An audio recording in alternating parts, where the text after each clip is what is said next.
Hey everybody, glad to be learning with you today as we continue our studies of Hilchot Shabbat and take a look at boer, the act of sorting, and begin an introduction to this very common and very practical malacha. So I have two goals today for our learning. The first is to get a better sense of boer and to understand how it plays out in the broader scheme of the malachot. Boer is the seventh malacha, and understanding its role in the first 11 of these malachot, these creative labors, is really essential to understanding the purpose of the malacha itself. And the second is to understand some practical applications of when boer might apply so that we can diagnose situations to see if they would even qualify as a boer problem. So we talk about boer being an act of sorting. Let's understand what that meant in terms of the malacha itself. Remember that all of the malachot had to do with some sort of creative labor, malechet machshevet, some connection to the Mishkan. And the first 11 malachot in particular were related to the process of baking bread, which was the process that would create the lechem apanim, the showbreads that were kept in the Mishkan.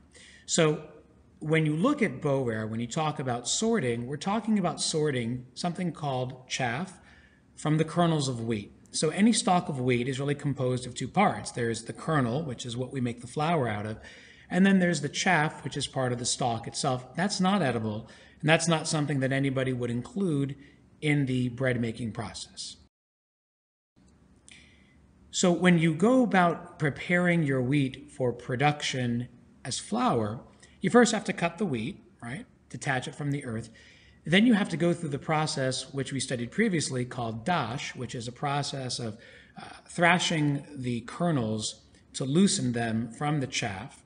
And then ultimately that leads you to the step of boer, where you sort out those loosened pieces of kernel from the chaff itself. So in this big pile of chaff and kernels, there's something that you clearly want, the kernel, and there's something that you don't want, the chaff, and both of them are distinct items, and they're mixed together in one indistinguishable pile or mixture.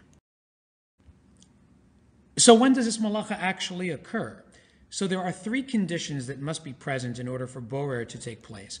The first is that you have two or more items present.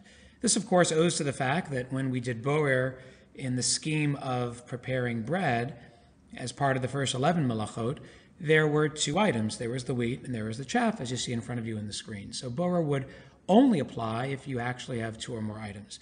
In addition, those items must be mixed together in such a way that taking one item would invariably result in taking other items that are present in the mixture. And finally, one of these items has to be desired over the others. In other words, I want one, but not the other.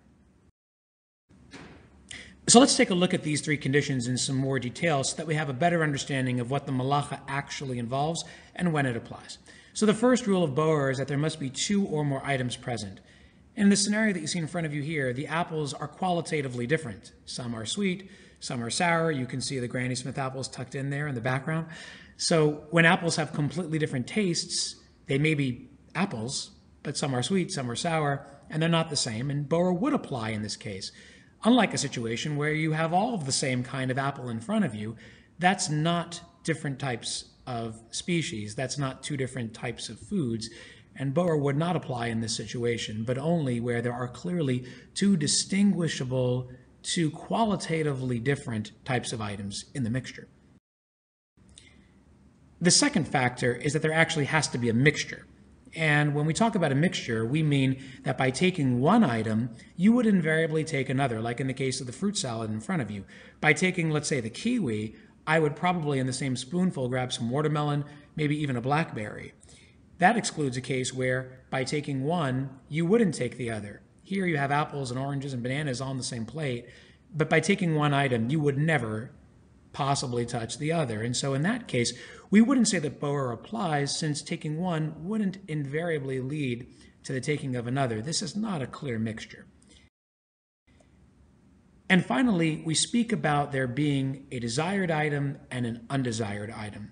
So take the following scenario in front of you with almonds and raisins.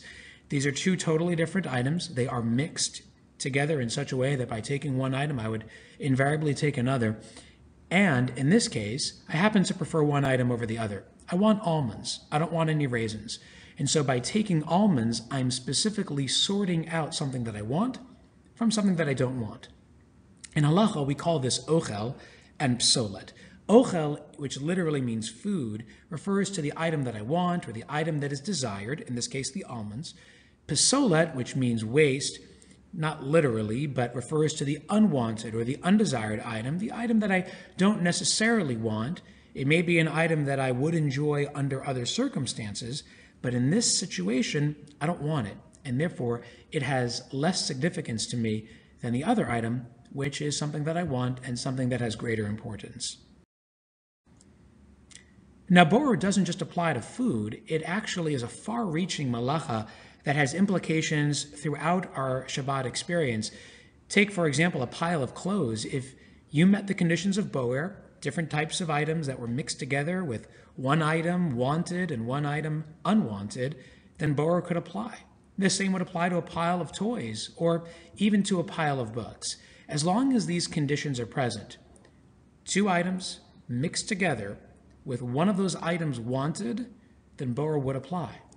And so up next, we'll have to look at how to get around this problem of boer, because you can imagine that boer might be so complicated that it would affect our entire Shabbat experience in a very negative way. So with these conditions, Chazal, our rabbis, created a mechanism to sidestep boer problems, to avoid them, and to ultimately not transgress any of the isurei malacha, any of the transgressions that one might violate if he or she is not careful with some of the specifics.